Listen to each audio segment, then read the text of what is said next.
मित्रों, एक बड़ी दुर्घटना आज सामने प्रकाश में आया। मैं अपनी प्रतिक्रिया देने से अपने को रोक नहीं सका। क्या इस सरकार को पागलपन सवार है? क्या सारा लोक लाज धोकर के बैठ गए हैं? पप्पू यादव जो व्यक्ति कोरोना में या किसी भी आपदा में हर जोखिम को उठाते हुए लोगों से रूबरू होकर के उनकी समस्याओं से अपनी ताकत भर जो लड़ रहा है, उस आदमी को गिरफ्तार किया गया। आश्चर्य है। लेकिन आश्चर्य इसलिए भी मुझे नहीं हो रहा है कि ये होना था। सरकार की किरकिरी हो रही थी, क्योंकि सरकार कुछ कर नहीं रही थी।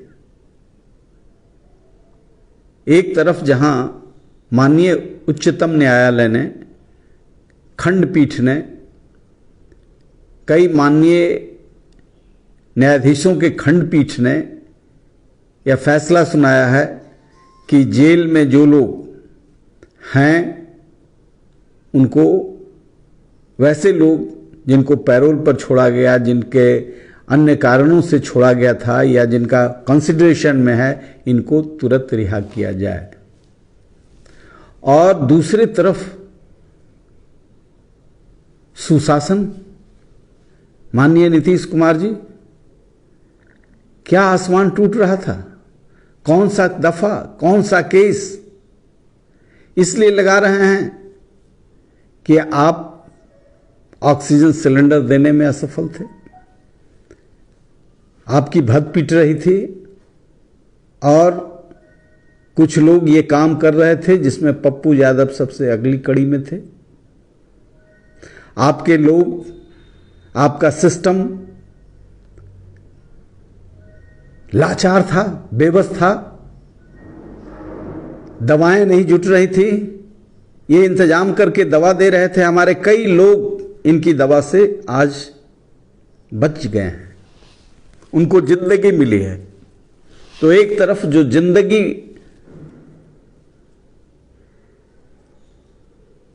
दूसरे की जिंदगी के लिए संघर्ष कर रहा है, उस आदमी को अपमानित करने की कोशिश कर रहे हैं।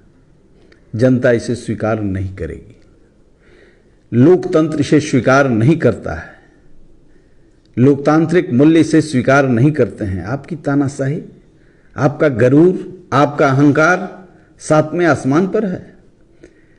कुछ चोर उचक्कों के सहारे चाहते हैं जबरदस्त तरीके से, चाहे जितना आपदा, जितनी विपदा आए, जिस तरह का संकट आए, लोग झेले, मौन होकर के झेले, चुपचाप रहे। आज भी जब आप गिरफ्तारी कर रहे थे पीएमसीएच में, जाप के कार्यकर्ता खाना देने गए थे, उन्हें नहीं देने दिया गया। आपका चेहरा बेनकाब हो रहा था, इसलिए आप गिरफ्तार कर रहे हैं। गिरफ्तार करके किसी आदमी के जुनून को, संकल्प को आप तोड़ नहीं सकते हैं। महोदय, आज भी समय है। जो करना था 15 वर्षों में तो किया नहीं। एक 15 साल लगातार चिल्लाता रहा हूं मैं कि स्वास्थ्य की संपूर्ण व्यवस्था ढह गई है। आप म्यूजियम बना रहे हैं, आप पार्क बना रहे हैं, लेकिन जहां लोग जिंदगी और मौत के लिए संघर्ष कर रहे हैं, उसकी कोई व्यवस्था आप नहीं की। आज डॉक्टर बहाल कर रहे हैं, एक दिन में डॉक्टर मिलता है। पीएमसीएच में इंजेक्शन देने वाला नहीं है। जो डॉक्टर, जो आपने पैरामेडिकल की बहाली की है, वो घूस पर बहाली किया है, वो दलालों के हाथों बहाली किया है, और जिसके कारण है कि एक पेशेंट को जो तकलीफ में रहता है, उसको 20 बार प्रिक करता है तभी नस नहीं मिलता है। मैं परसों जाकर के खुद देखा हूँ, और इस तरह की अराजक स्थिति है। एक तरफ जो लोगों को राहत देने के लिए संघर्ष कर रहा है, उसकी गिरफ्तारी कर रहे हैं, और दूसरी तरफ सरकारी अस्पताल से लेके प्राइवेट अस्पताल में जो भागलपुर की महिला ने बयां किया है, कौन सी कार्रवाई आपने की? कौन सी कार्रवाई की? पूरे देश में नहीं, दुनिया में यह चेहरा उभर करके आया है सुशासन का कि अस्पतालों में ये होता है। जिंदगी के लिए जो संघर्ष कर रहा है, जिसके पति मौत के मुंह में हैं, लेकिन उसका स्वाभिमान मरा नहीं है, उसके सामने उसकी पत्नी की आबरू लूटने का प्रयास किया जाता है। और इतना जघन्य अपराध भागलपुर से लेकर पटना तक होता है, सारा मीडिया में आता है। गिरफ्तारी कहाँ होनी चाहिए? वहाँ कानून काम नहीं करना चाहिए क्या? कानून के परिव्यू में ये नहीं आते हैं? लेकिन हद है आपका सुशासन।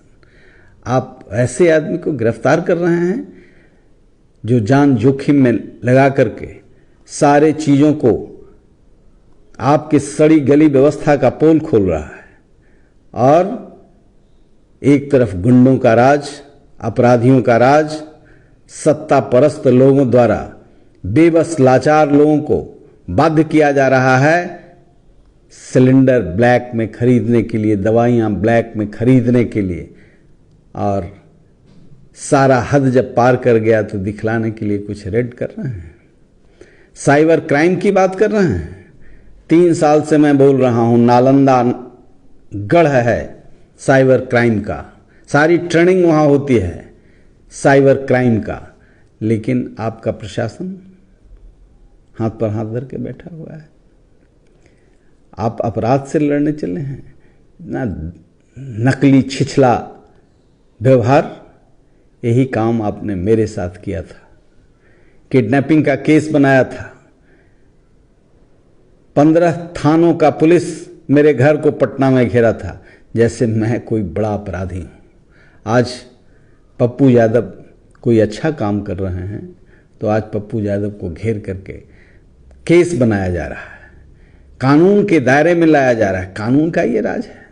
महिला जो चिल्ला रही है, तड़फड़ा रही है, उस पर आपका कुछ नहीं।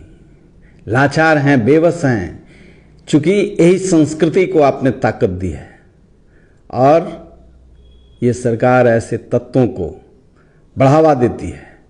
शर्म करना चाहिए। मैं आज भी कहूँगा सरकार को कि ये इतिहास माफ़ नहीं करेगा ऐसे जांबाज लोगों को, जो कठिनाई की दौर में लोगों की मदद करने के लिए कूद पड़ा है। उसको आज रोका जा रहा है, कोई सामने नहीं आएगा। आज पास मिलना चाहिए था, स्वयंसेवी संस्थाओं को पास मिलना चाहिए था। ऐसे जो जनप्रतिनिधि हैं, छुपे हुए हैं, और जो लोग लड़ रहे हैं उनके लिए जेल की व्यवस्था कर रहे हैं। इसलिए इतिहास माफ़ नहीं करेगा। आपसे आज भी अनुरोध है, दिमाग ठंडा करके जरा सोचिए कि किस तरीके से लाखों लोग तड़प रहा है सिलेंडर के बिना, दवाई के बिना, गैस के बिना, ऑक्सीजन के बिना।